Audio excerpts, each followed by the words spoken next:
10 p.m. on the 20th day of April. Longitude 47 degrees east, latitude 10 degrees south. Depth 80 feet below the level of the sea. This is the coral jungle. Around the divers of Calypso, just beyond the circle of their lamps, night creatures move uneasily, stirred by this strange sight of man, the unaccustomed presence of light.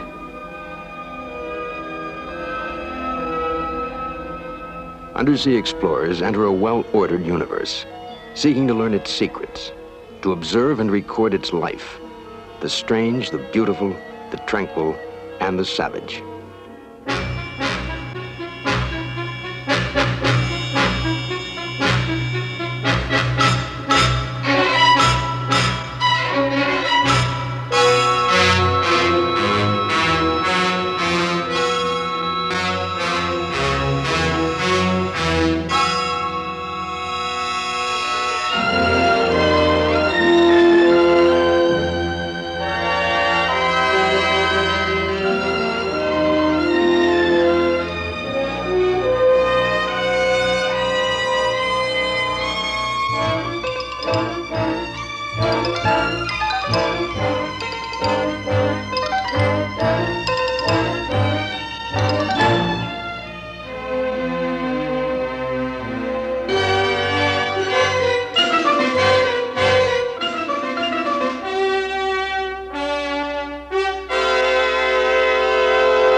Today, we begin a program of experimentation and exploration around a coral reef.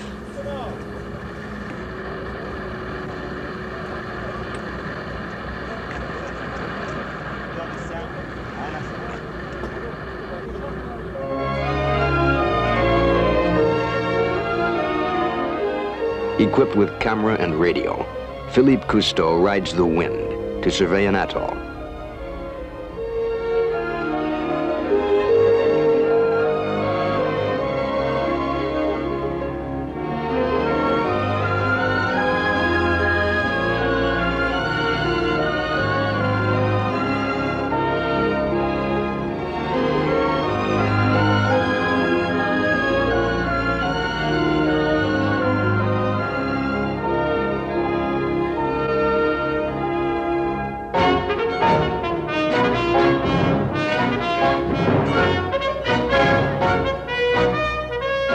From the balloon, Philippe reports that there appears to be a dangerously narrow entrance through the fringing reef into a perfect lagoon. Calypso steams for the slot.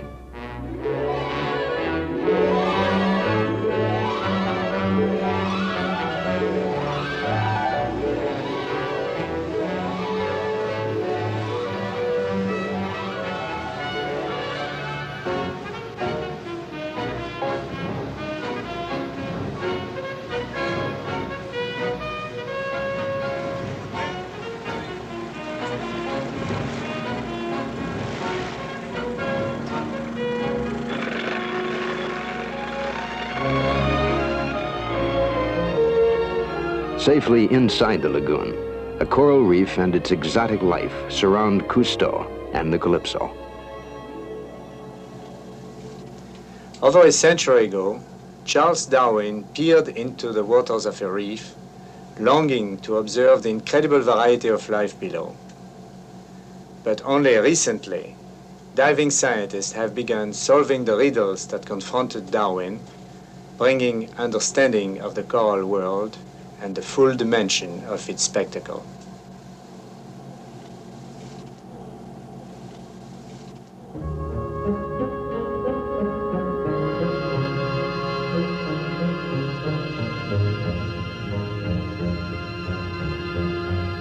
Inside the lagoon, we are in a giant teacup.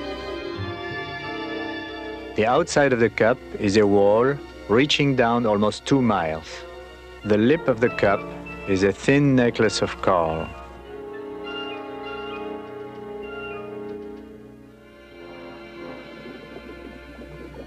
Our first dive in a world so physically striking overwhelms our senses. We are no more explorers, but children in a store filled with surprises. We stop at random to look at the busy traffic in the crowded cities.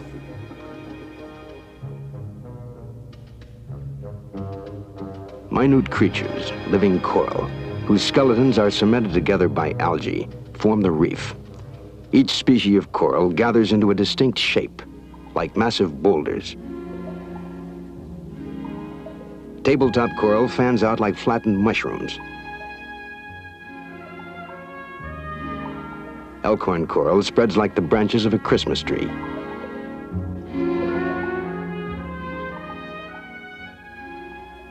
The brilliant pastels that entrance the eye come from encrusting layers of orange, brown, or red calcareous algae. As one generation of coral skeletons piles atop the next, the reef grows, often as much as a half-inch a year.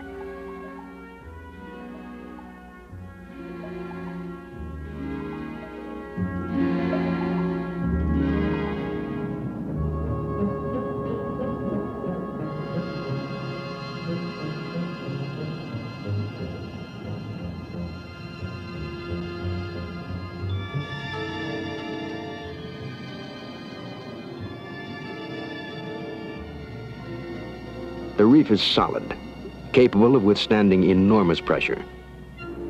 On any given day, the normal trade wind waves pounding on one of these atolls dissipate an average force of 500,000 horsepower.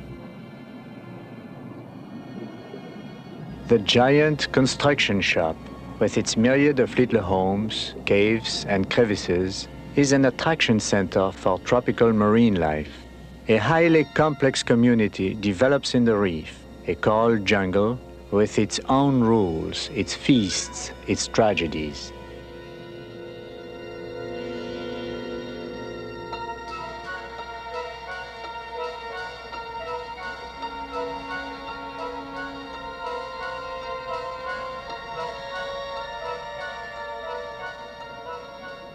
By chance, a fish is born with some special quality, like coloration, speed, size, shape, that thwarts a predator. This fish survives, and his kind flourishes. Around the reef, a delicate balance has been struck by all inhabitants.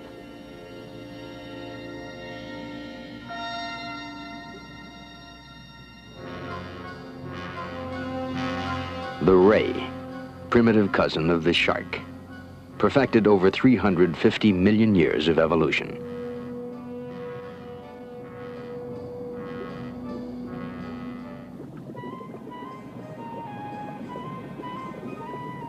Suddenly discovered in daytime, the night-walking sea slug's frantic race for shelter becomes an incredibly graceful dance.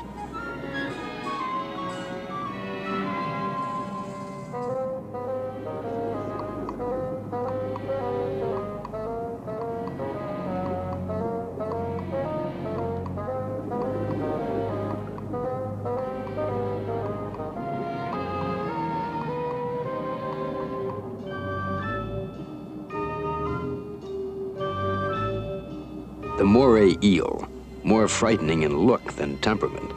Often a coward, he lurks in reef caves seeking safety. Because of the manner in which they have evolved, all creatures find themselves special places, and there they thrive.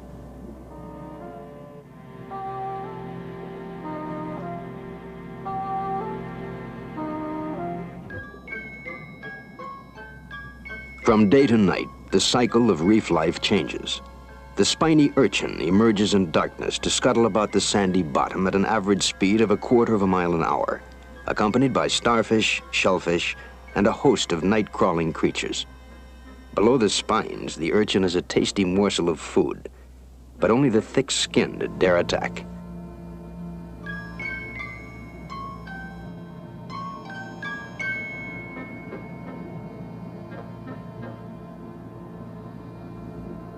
Damselfish take shelter in the needle forest of the urchin's back. At the first sign of danger, a lurking predator, they run for cover. The damsels are no trouble to the urchin, nor does he bother with them. The little fish have found a sympathetic host, and even when the spiny creatures gather in large flocks, each damsel seems to know its own urchin.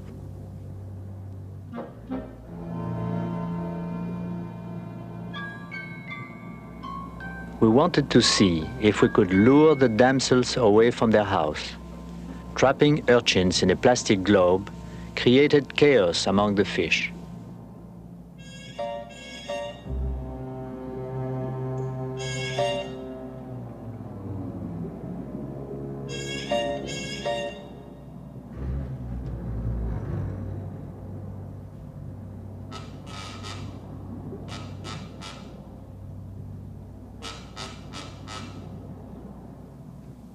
In one brief survey, the damsels make it clear that they would never consider the diver as a substitute for their favorite urchin. It is home again, quick as they can.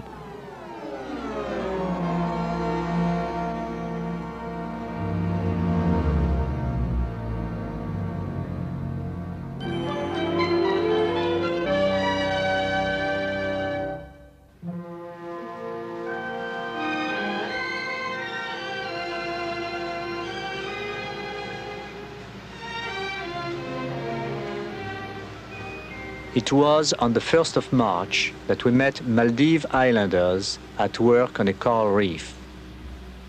The Maldive Islands, off the southern tip of India, once lay on the great spice routes of Europe's merchant princes.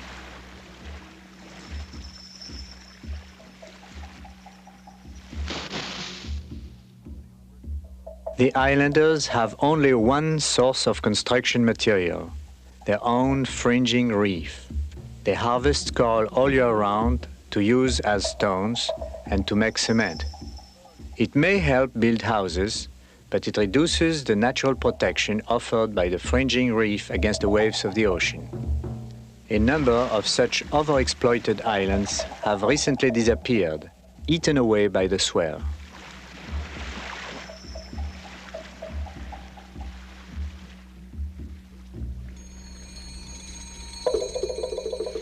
But it is not only man whose way of life destroys coral.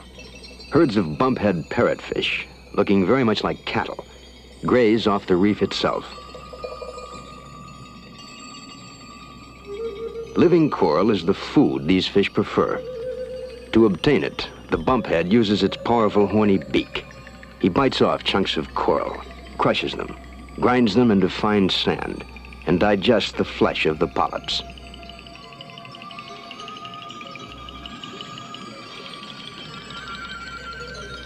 The bumphead excretes the remaining sand.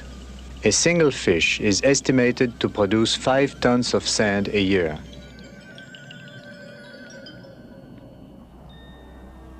For many species on the reef, schooling is the principal form of defense. Some experts believe that in order to strike, a predator must single out one fish from the group. He is confounded by the school, a swirling, confusing cloud of motion and mass. Smaller species of predators like these barracuda also school, for protection, but probably also for more effective attack. The larger the fish, the greater the likelihood of being a loner and not needing the support of a school. Coloration is part of protection, the bands and blotches adding further to the predator's distraction. A fish's colors identify him, give notice of his presence to other creatures on the reef. But threatened by the approach of a diver, this unicorn fish retreats and darkens his colors.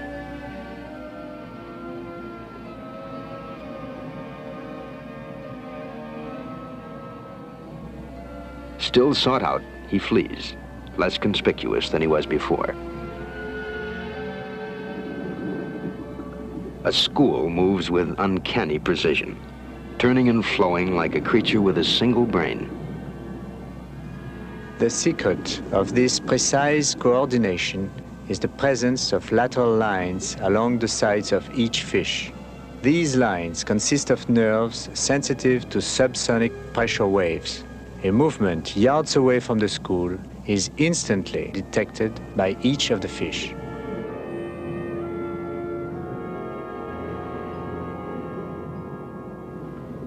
We have found that the smaller the fish, the greater their tendency to school, and the more sensitive they are to any change in the environment. The diver uses his hand to generate slight pressure waves and actually becomes the unquestioned master of a fish ballet.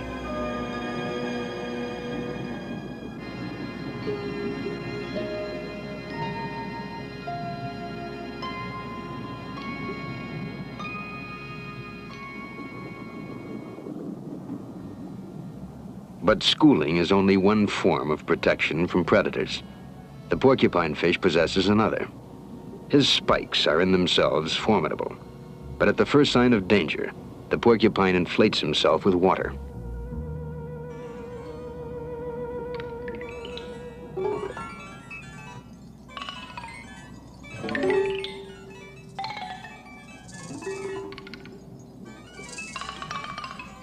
Once fully inflated, the porcupine can no longer swim effectively, but neither can he be eaten.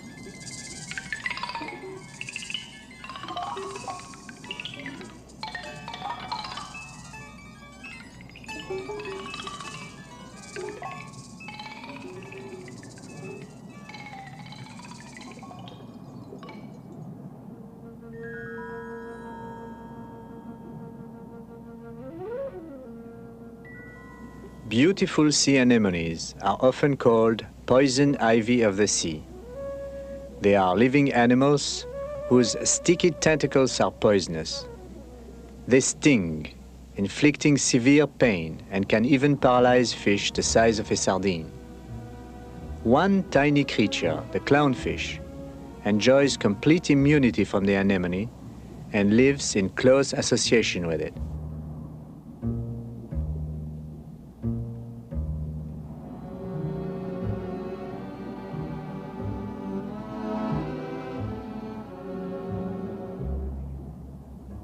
A fish coming in contact with the anemone is helplessly paralyzed and would soon be digested.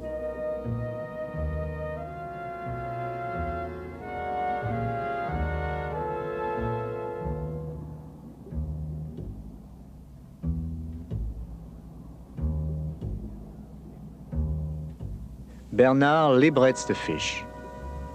But since he was stung, his behavior is not quite normal. Predators become aware of his weakness and immediately take advantage of an easy prey. No mercy is the law of the jungle.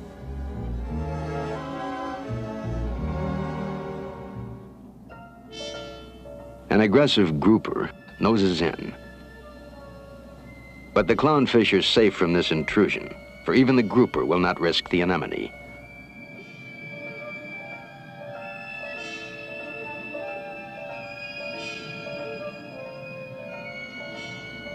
The clown and the anemone are truly partners, living in what scientists call symbiosis. The clown darts out to food sources the anemone cannot reach. It feeds itself until its hunger is sated. But then it does fulfill its part of the symbiosis by bringing food back to the anemone.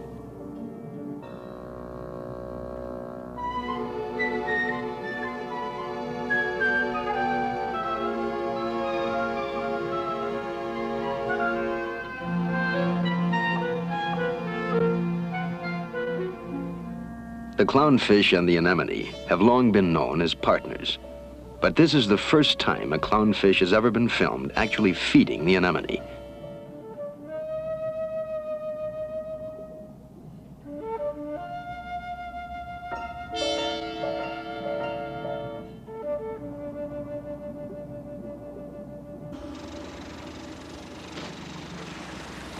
June 13th. We are going to try a test with a friendly grouper.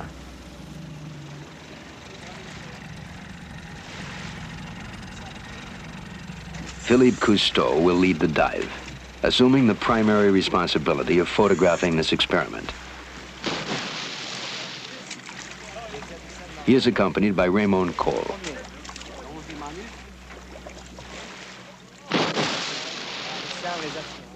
Many of the sedentary reef fish have conquered a vital space around their home and consider it to be their property. There have been successful attempts to prove this theory in laboratory aquariums, but to observe it in the uncontrolled environment of a reef, a simple device must be used. A mirror is something unprecedented in the undersea world. It can be used to set off an unusual reaction in a fish, particularly a gentle and lethargic grouper. This rock cave is the territory of our grouper. Confronted with this strange invader, the mirror image of himself, the grouper's instincts impel him to maintain the territory he has staked out. Baffled but persistent, the grouper tries to outflank his enemy.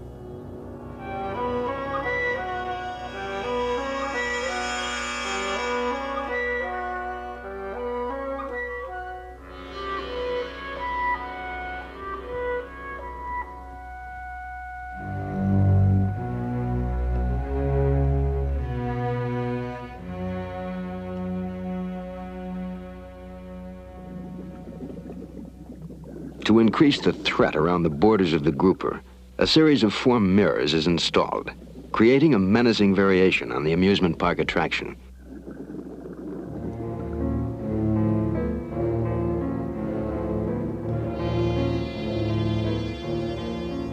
A fish like the grouper patrols the borders of his territory. Other fish are admitted into his realm only if the master so desires.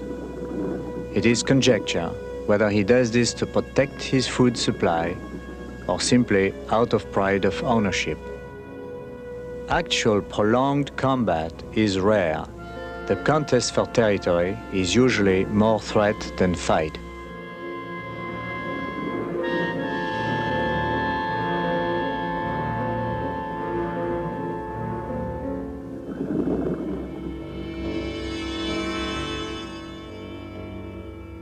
Assessing the situation, the grouper now takes the only course of action allowed by its instincts.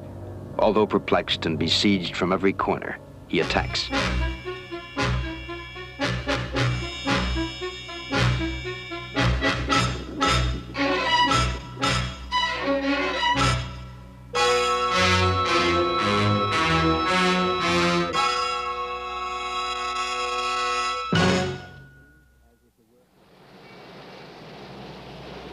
July 12th, 4 months at sea, and it seems as if the work has just begun.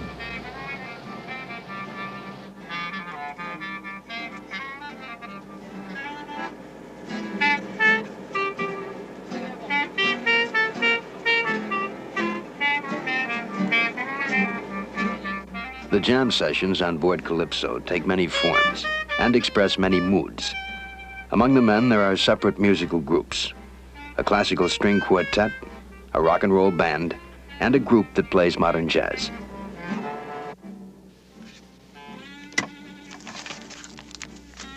For me, another kind of music, the sounds from the ocean floor. There are many noises in the silent world. Shrimps, crustaceans, fish and mammals produce sounds. Except for the sonor signals and loud chatter of sea mammals, the noise level is generally low. Only with a sensitive hydrophone and powerful amplifiers is it possible to record, identify, and analyze the noises of the sea.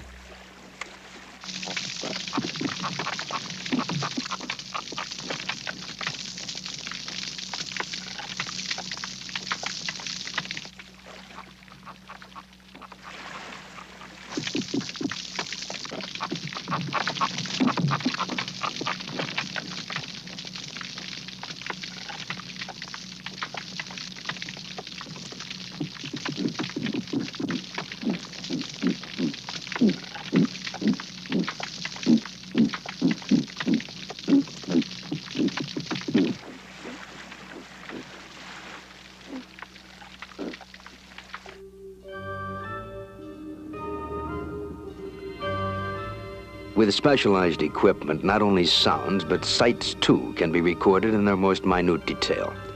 Here, 30 feet beneath the surface, an aquatic motion picture studio. roofed to screen out natural illumination, equipped with lights, camera, and plenty of action.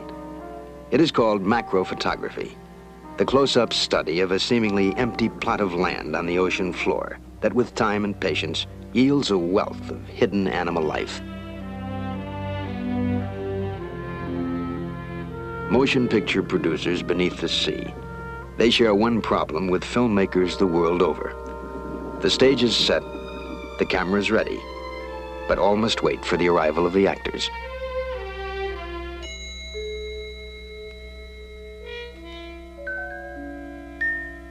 A rare crustacean appears in gargantuan detail. Its eyes set on separate swivels. They shut out excessive light through a unique internal system resembling Venetian blinds. Beneath its body, small paddles act as ventilators for eggs and shovels to dig into the sand.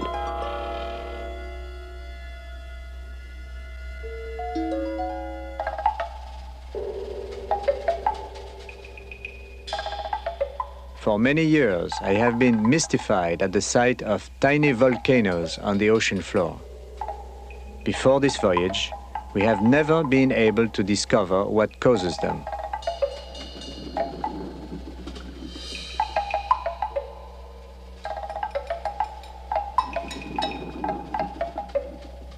To capture the mysterious Vulcan, the diver uses a new narcotic, hoping to subdue it into momentary sleep. Beneath a plastic bubble, the potion is released.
Recording this creature on film was a moment of good fun.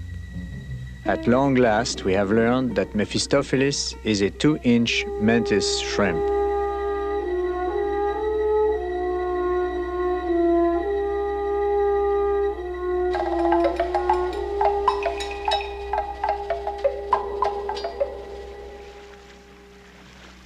July 25th. A report that there is a nesting triggerfish below starts some unusual preparations on board. Bernard is fortified with tape and burlap, arming himself much like a gladiator going into battle. Voila. In this world of coral, weakness means death. The species that is flawed soon dies out. The weak and the uncautious will be eaten. Among the creatures of the sea, courage is a common commodity. To the triggerfish, barely 15 inches long, it comes most strongly during spawning season, when the mother is left to keep water flowing on her eggs and guard them from intruders. During this time, all who come close to her eggs, whether large or small, must beware of her fury.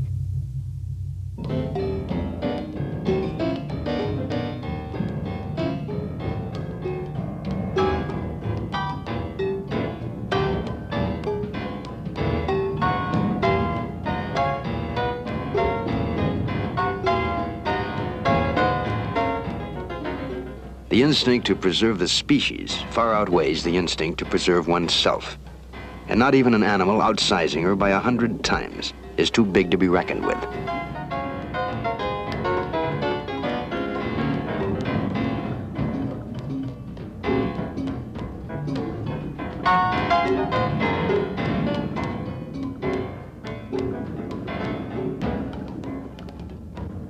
For all her dedication, Only a small number of the thousands of offspring will survive.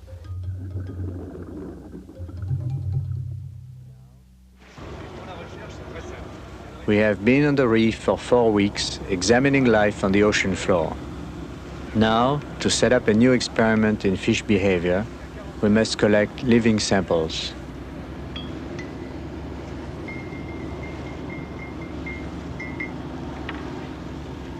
The sea does not give up its life without a struggle.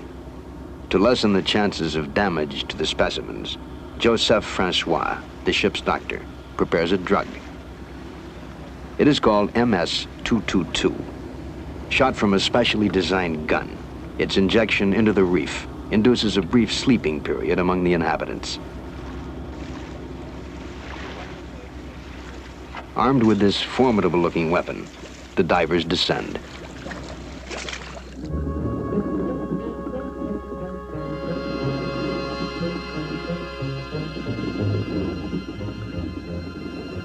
They carry with them the Cousteau-designed bubble trap.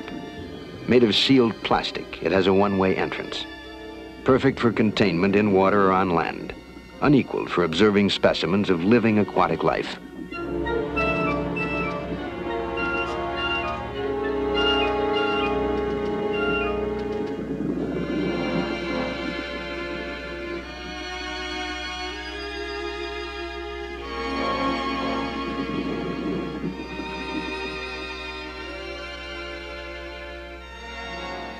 Stunned into unconsciousness, he is placed in the bubble until he revives.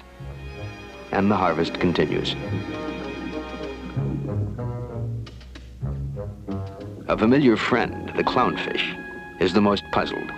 For the first time, his formidable companion, the sea anemone, cannot protect him from danger.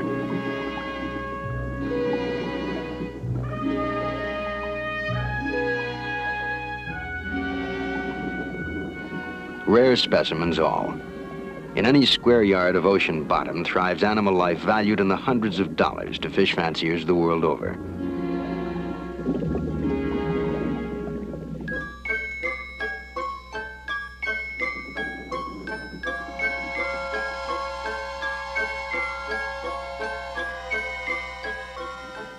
To the tiny damselfish, the game of hide and seek has a life or death connotation.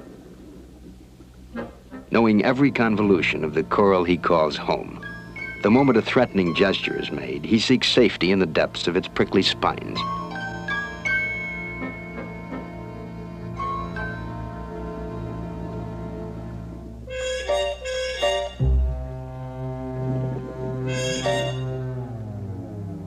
To predator and curiosity seeker alike, this protection is infallible.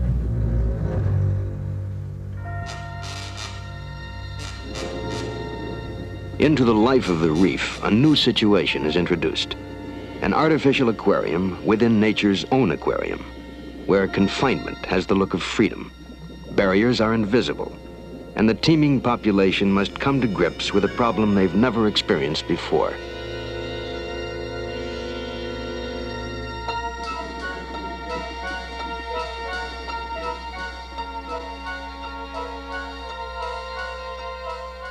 Interestingly, the first to come to their aid are members of the same species, sensing trouble through the erratic swimming behavior of their imprisoned companions.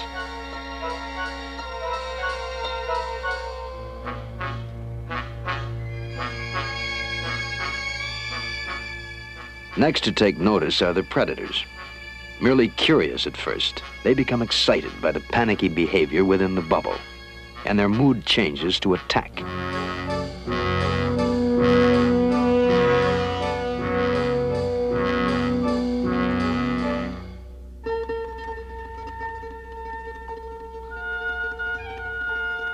A large grouper seems to wonder how to best take advantage of their predicament. The grouper recognizes that the fish in the bubble are acting strangely. In the coral reef, this is equal to a death sentence. At the first sign of unusual behavior in a fish, he will be eliminated. The look of the fish in the bubble says they are in trouble. Therefore, they are fair game.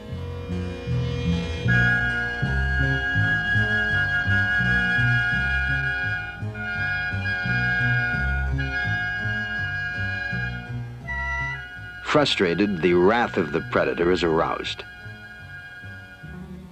Breaking a bubble loose from its mooring, the grouper engages in an angry game of football.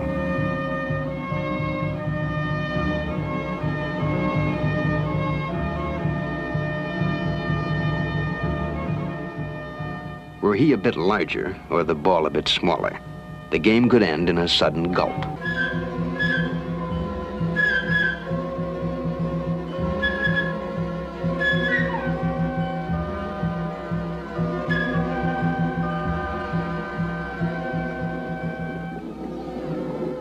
When they are finally released unharmed, the fish will find safety once again in the protecting arms of the reef.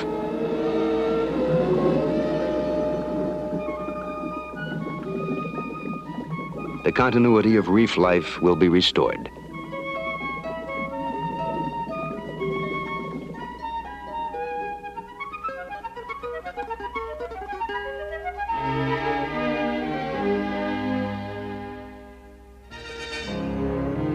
August the 1st. We prepare our last important exploration of the reef. Years ago, Darwin looked at the same kind of atoll from above and speculated about its origin. At first, a great volcano stood in this place. Along its sloping sides, coral began building a fringing reef, creating a circle around the island. As the volcano slowly sank into the ocean, the reef continued to grow. Inside the ring, a shallow lagoon was formed as sand and coral debris filled the area around the subsiding mountain top. Falco leads the team of deep divers on the journey toward the bottom of the reef. 150 feet is the normal working limit for divers breathing air. Further down, the diver's mind becomes confused by what is called nitrogen narcosis, making professional work a hazardous procedure, and amateur diving a foolhardy escapade.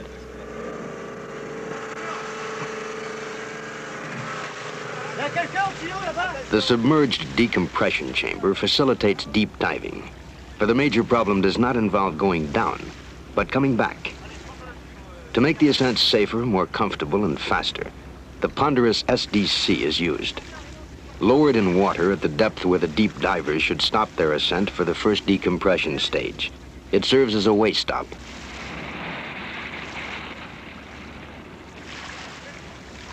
Delois, the cameraman, Undersea, and Falco will be using a helium-oxygen mixture to avoid deadly narcosis while working at 200 or even 300 feet of depth.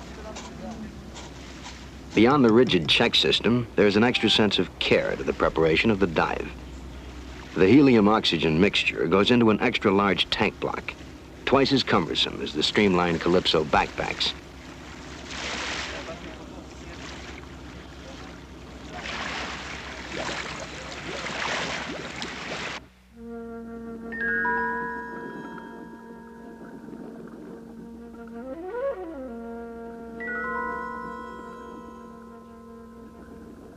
When the chamber reaches 150 feet, air divers will remain with it as tenders, while Falco, Undersea, and Delois go to the bottom of the reef. Each foot they travel represents more than a human generation in time.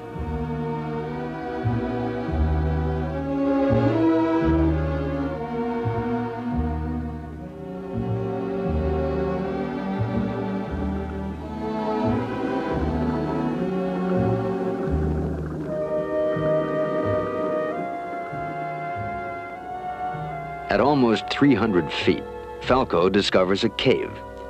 Eons ago, when the atoll was young, a strong glaciation period lowered the level of the oceans, and the action of waves have eaten away at the wall of the reef.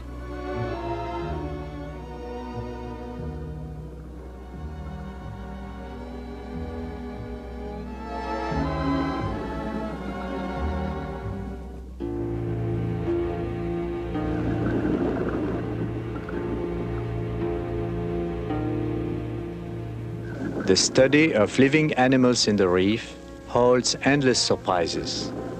But it is here, as we attempt to trace the fundamental physical history of the atoll, that my imagination is really challenged. Secrets compressed in coral across millions of years may be learned when we analyze the samples. Pulsations of the oceans through glaciation periods will be accurately dated. Helping sketch a living picture of Earth in its earliest days is the tantalizing prospect before us.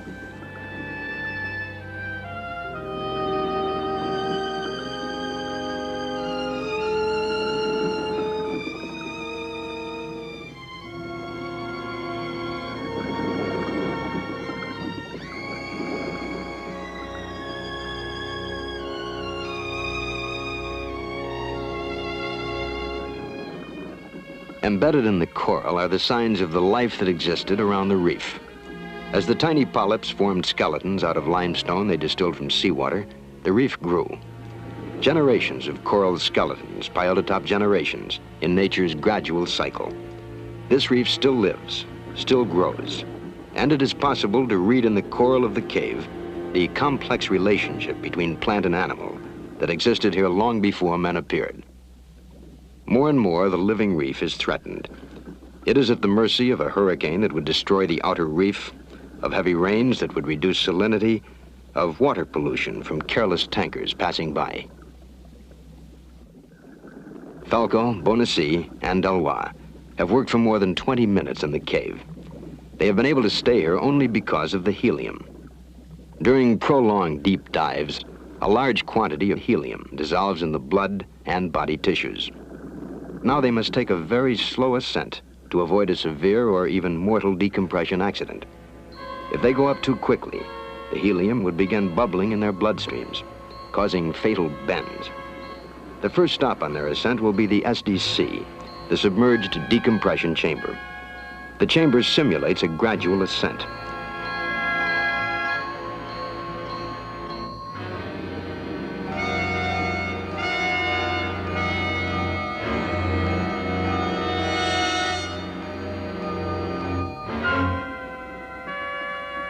There is one last difficult procedure to be accomplished. The narrow interior of the decompression chamber is too small to accommodate the men and their bulky tank backs. The yellow helmeted air divers stand by to help, while the deep divers shed their tanks. With the tanks in place on the side of the chamber, the divers take one last long breath of helium and swim for the compressed safety of the chamber.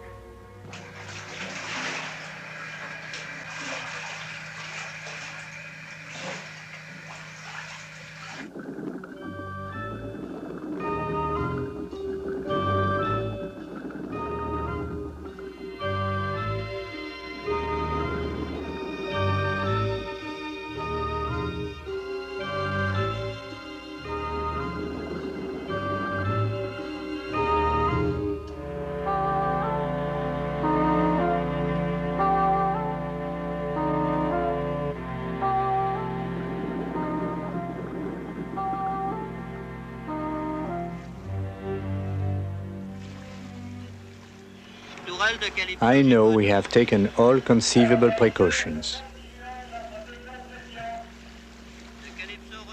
But a cable may snap, a valve may leak, with the life of 3 men committed to the mechanism. It is at times like these that I worry most about the men of my team.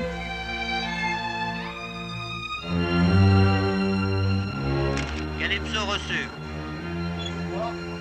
On verra quelques minutes, ça sera sur le banc.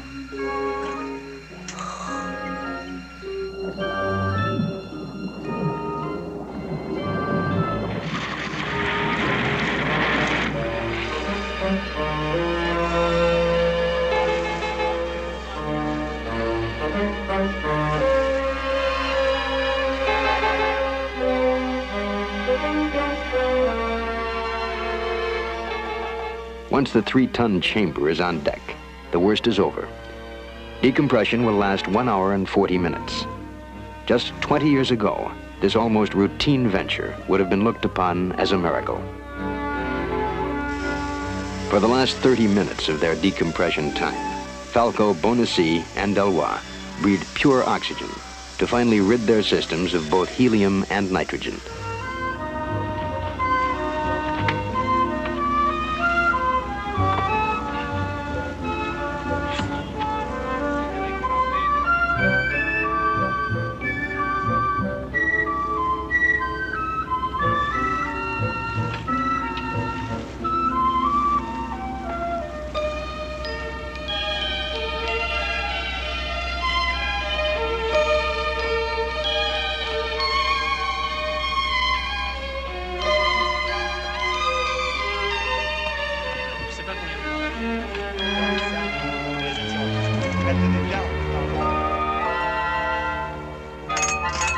It is August the 8th, 4 months since Calypso arrived at the atoll. Always we leave a coral reef with regret. The cathedral of stone lacework below is a precious container of beauty, and we have done our best not to disturb the delicate balance of life within it. Millions of years ago, a volcanic island stood proudly here, covered with forests and aloud with birdsong. It slowly sank deep into the ocean. Today, the bustling coral jungle is a fragile memorial to a long-lost paradise.